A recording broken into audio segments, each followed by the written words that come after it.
Hello everyone, welcome back to Lakshmi home made cakes. And ఈరోజు అయితే నేను మీకు చాక్లెట్ స్పాంజ్ కేక్ అయితే చూపించబోతున్నానండి. సో మన హాఫ్ కేజీ పేస్ట్రీ కోసం ఎంత క్వాంటిటీలో స్పాంజ్ అనేది ప్రిపేర్ చేసుకోవాలి అండ్ దాని మెజర్మెంట్స్ ఎలా తీసుకోవాలి అనేది అయితే వీడియో అయితే అప్లోడ్ చేస్తున్నాను. సో మీరు ఖచ్చితంగా వీడియో ఎక్కడ కూడా స్కిప్ చేయకుండా చూడండి, అప్పుడే మీకు కరెక్ట్గా అర్థమవుతుంది అనమాట. అలాగే మెజర్మెంట్స్ అనేది పర్ఫెక్ట్గా తీసుకుంటే మనకి స్పాంజ్ కూడా చాలా స్పాంజీగా వస్తుంది అండ్ టేస్టీగా కూడా వస్తుంది అనమాట. ఓకేనా? మీరు ఎక్కడ స్కిప్ చేయకుండా కంపల్సరీ వీడియో మొత్తం చూసి అప్పుడు ఒకసారి ట్రై చేయండి, సరేనా? ఇప్పుడు నేను తీసుకునే క్వాంటిటీస్ అయితే కరెక్ట్గా హాఫ్ కేజీ పేస్ట్రీ అయితే అవుతుందండి. సో మనకి బ్యాటర్ వచ్చేసి 250 గ్రామ్స్ అట్లా వస్తుంది. స్పాంజ్ అయిన తర్వాత 220 ఆర్ 230 వరకు వచ్చేస్తుంది అనమాట. సో మనము సోకింగ్ చేసుకొని ఇంకా ఐసింగ్ చేసుకొని ఫైనల్ ఫినిషింగ్ చేసుకునేటప్పటికి మొత్తం 500 గ్రామ్స్ అయితే వస్తుంది. అంటే హాఫ్ కేజీ పేస్ట్రీ అయితే కరెక్ట్గా రెడీ అయిపోతుంది. హాఫ్ కేజీ కంటే కొంచెం ఒక 100 గ్రామ్స్ కూడా ఎక్కువ వచ్చే ఛాన్సెస్ అయితే ఉంటాయి. ఎప్పుడు హోమ్ బేకర్స్ చేసినా కంపల్సరీ ఎక్స్ట్రానే వస్తుందండి, కరెక్ట్గా రాదు. ఓకేనా? సో ఇప్పుడు మనం ఈ స్పాంజ్ అనేది ఎలా ప్రిపేర్ చేసుకోవాలో చూసేద్దాము. ఓకేనా? ఇప్పుడైతే రెసిపీలోకి వెళ్దాము. అండ్ స్పాంజ్ ప్రిపేర్ అయిన తర్వాత నేను మళ్ళీ మేము ముందుకు వచ్చేస్తాను. చాలు. సో ఇక్కడైతే నేను హాఫ్ కప్ మైదా పిండి అయితే తీసుకుంటున్నానండి. సో మనం హాఫ్ కేజీ పేస్ట్రీ కోసం కాబట్టి హాఫ్ కప్ మైదా పిండి అయితే తీసుకుంటున్నాను. సో మీరు 1 కేజీ పేస్ట్రీ అయితే 1 కప్ తీసుకోండి. ఇక్కడ వచ్చేసి half teaspoon baking powder తీసుకుంటున్నాను. సో కరెక్ట్గా తీసుకోండి అన్ని మెజర్మెంట్స్ కూడాను. అండ్ ఇప్పుడు వచ్చేసి పావు టీ స్పూన్ సోడా ఉప్పు తీసుకుంటున్నాను, బేకింగ్ సోడా అనమాట. అండ్ పావు టీ స్పూన్ బేకింగ్ సోడా. ఇక్కడ వచ్చేసి నెక్స్ట్ కోకో పౌడర్ తీసుకుంటున్నా అండి. నేనైతే హర్షీస్ కంపెనీ తీసుకున్నాను, మీ దగ్గర ఏది అవైలబుల్ ఉంటే అది తీసుకోండి. ఓకేనా? కోకో పౌడర్ వచ్చేసి 2 టేబుల్ స్పూన్స్ తీసుకుంటున్నాను. Cocoa powder compulsory 2 tablespoons అయితే తీసుకుంటే సరిపోతుందండి. ఇది వచ్చేసి జస్ట్ లైట్ కలరే ఉంటుంది. మీకు వేరే కంపెనీస్ ఏదైనా అవైలబుల్గా ఉంటే అది తీసుకోండి, ఇంకా డార్క్ కలర్ కూడా అవైలబుల్గా ఉంటాయి. సో మీకు నచ్చింది తీసుకోండి. ఓకేనా? సో ఇక్కడ ఏంటంటే ఇప్పుడు నేను హాఫ్ కేజీ దానికోసం తీసుకున్నాను కాబట్టి 2 టేబుల్ స్పూన్స్ వేసాను. అదే మీరు 1 కప్ మైదా పిండి తీసుకున్నప్పుడు పావు కప్పు వేయాలండి కోకో పౌడర్ అనేది. ఓకేనా? సో ఇప్పుడు వీటిని అయితే చక్కగా జల్లించేసేసుకోండి.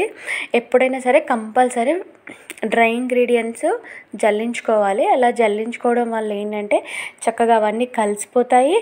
ప్లస్ అందులో ఏమైనా డస్ట్ పార్టికల్స్ కానీ ఉండలు కానీ ఉంటే పోతాయి అన్నమాట. సో కోకో పౌడర్ వేసాం కాబట్టి ఆ పిండిలో మొత్తం కలిసిపోయేటట్టు ఇలా తిప్పేసుకోండి. సో ఇలా తిప్పేసిన తర్వాత దీన్ని అయితే పక్కన పెట్టేసుకుందాం. ఇప్పుడు నెక్స్ట్ వచ్చేసి వెట్ ఇంగ్రీడియంట్స్ తీసుకుందాము. సో ఇక్కడ వచ్చేసి నేను ఎగ్స్ తీసుకుంటున్నాను, 2 ఎగ్స్ తీసుకుంటున్నానండి. వీటిని అయితే నేను ఆల్రెడీ టెస్ట్ చేశాను. ఏంటి టెస్ట్ అనుకుంటున్నారా? మనం ఎప్పుడైనా సరే బేకింగ్ స్టార్ట్ చేసే ముందు ఎగ్స్ అయితే కంపల్సరీ టెస్ట్ చేసుకోవాలి వాటర్లో వేసి, అవి బాగున్నాయా లేదా అనేసి.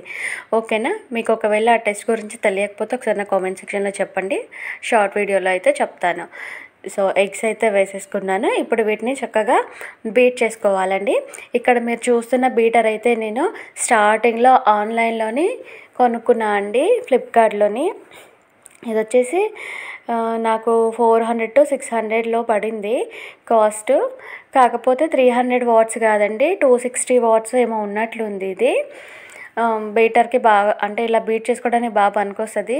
కాకపోతే చాలా రోజుల వరకు నేను దీంతోనే విప్పింగ్ క్రీమ్ కూడా చేసుకున్నాను. కాకపోతే అంతగానో పీక్స్ వచ్చేది కాదు. ఎందుకు అంటే దీనిలోంచి కాస్త హీట్ బాగా వస్తుంది, అందుకనేసి.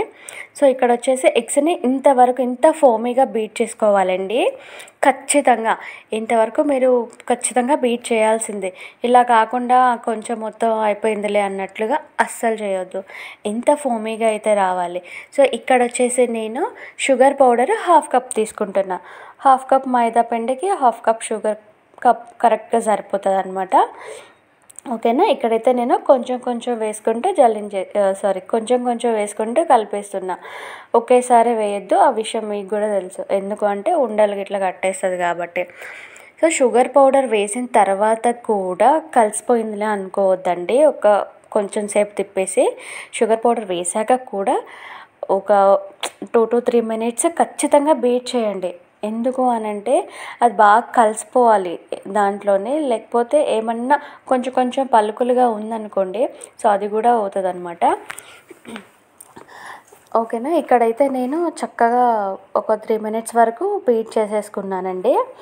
అండ్ ఇప్పుడు ఇందులో వచ్చేసి ఆయిల్ వచ్చేసి 2 టేబుల్ స్పూన్స్ వేసుకుంటున్నాను.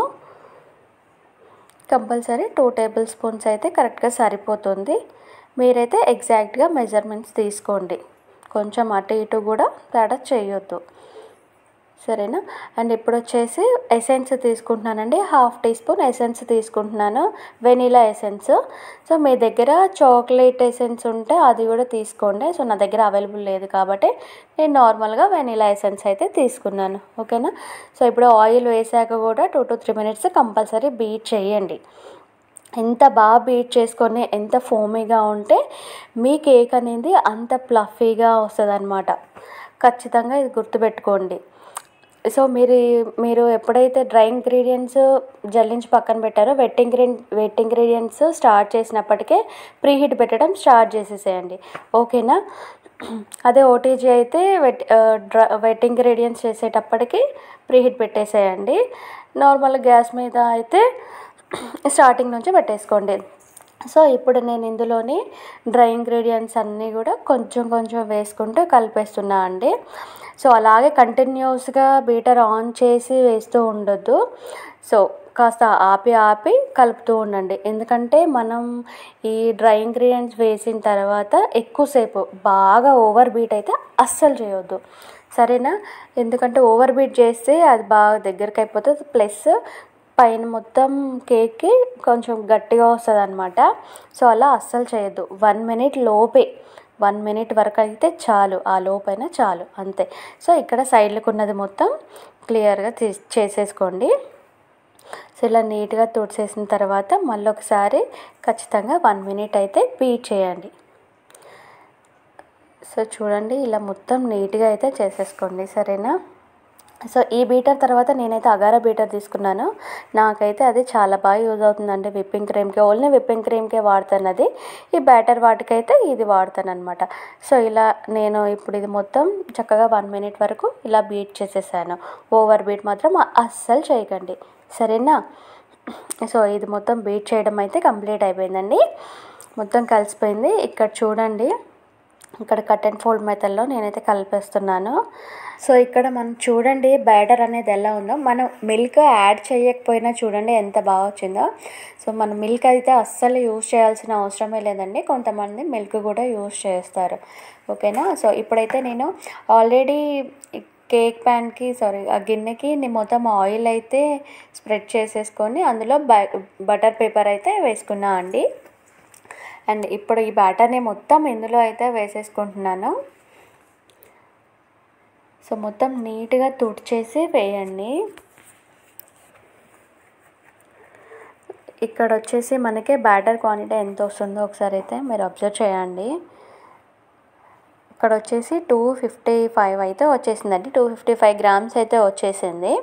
అండ్ ఇక్కడ టూత్పిక్ తోటి ఇలా ఈవెన్గా స్ప్రెడ్ చేసేసుకోండి కంపల్సరీ. ఇలా మనం పైనుంచి చేసిందంతా అక్కడ మధ్యలో ఉండిపోయి డోమ్ షేప్ వచ్చే అవకాశం ఉందనమాట. అలా ఈవెన్గా చేసేసుకోండి. తర్వాత ఇలా ఒక 2 to 3 టైమ్స్ ట్యాప్ చేసేసుకోండి. ఇప్పుడు దీన్ని మనం 180 డిగ్రీస్లోని 30 మినిట్స్ అయితే బేక్ చేసేద్దాము. ఇక్కడ చూడండి 20 మినిట్స్కి అట్లా ఆఫ్ అయిపోతుంది, దగ్గర వరకు వచ్చేసింది. సో నెక్స్ట్ అయితే మన స్పాంజ్ అయితే చాలా చక్కగా రెడీ అయిపోయింది అనమాట. ఇక్కడ చూడండి మీరు ఎంత బాగా వచ్చిందో, కొంచెం కూడా డోమ్ షేప్ అయితే రాలా, చాలా ఫ్లాట్గా వచ్చేసింది కదా. ఇక్కడ పర్ఫెక్ట్గా బేక్ అయిందనమాట. అండ్ ఒక నైఫ్ తోటి ఇలా, ఇది పూర్తిగా చల్లారిపోయిందండి, వేడి మీద అస్సలు రిమూవ్ చేయొద్దు. ఓకేనా. పూర్తిగా చల్లారిపోయింది కదా, ఇలా నైఫ్ తోటి నేను సైడ్స్కి మొత్తం ఇలా చేసుకుంటున్నాను అనమాట. కంపల్సరీ అలా చేసి రిమూవ్ చేయండి, డైరెక్ట్గా అయితే రాదు. సో ఇప్పుడు మనం ఒక ప్లేట్లో పెట్టేసి తీసేద్దాము, సరేనా.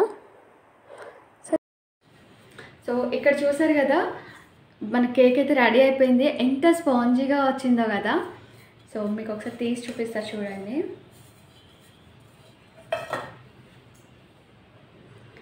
సో చూడండి ఎంత స్పాంజీగా ఉందో. అండ్ మనకి ఎక్కడ కూడా డోమ్ కూడా రాలేదండి, చాలా నీట్గా అయితే వచ్చేసింది. సో ఎంతమందికి ఇలా వస్తుందో నా కామెంట్ సెక్షన్లో చెప్పండి. చాలామందికి డోమ్గా వస్తుంది అండ్ పైన ఇట్లా క్రాక్స్గా వస్తుంది. సో మనకి చూడండి, మనం తీసుకున్న కరెక్ట్ మెజర్మెంట్స్ అండ్ నేను ఎలా చేసాను మీరు ఒకసారి చూసి క్లియర్గా చూసి ఎక్కడ స్కిప్ చేయకుండా చూసి చేయండి. మీకు కూడా ఇంతే పర్ఫెక్ట్గా వస్తుంది అనమాట. నాకైతే బాగా నచ్చింది. చూడండి ఎంత స్పాంజీగా ఉందో. సో ఈ వీడియో మీకు యూస్ఫుల్ అనిపిస్తే నా ఛానల్ని సబ్స్క్రైబ్ చేయండి అండ్ అలాగే లైక్ చేయడం మాత్రం మర్చిపోవద్దండి. మీరు చేసే లైక్ మన వీడియో అనేది ఇంకొంచెం మందికి రీచ్ అవుతుంది అనమాట.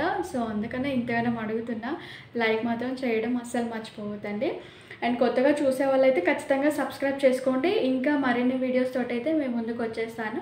సో మీకు ఇంకేమైనా డౌట్స్ ఉంటే నా కామెంట్ సెక్షన్లో అడగండి, ఖచ్చితంగా రిప్లై అయితే ఇచ్చేస్తానండి. ఓకేనా? సో ఉంటా అండి మరి. ఓకేనా? Bye bye.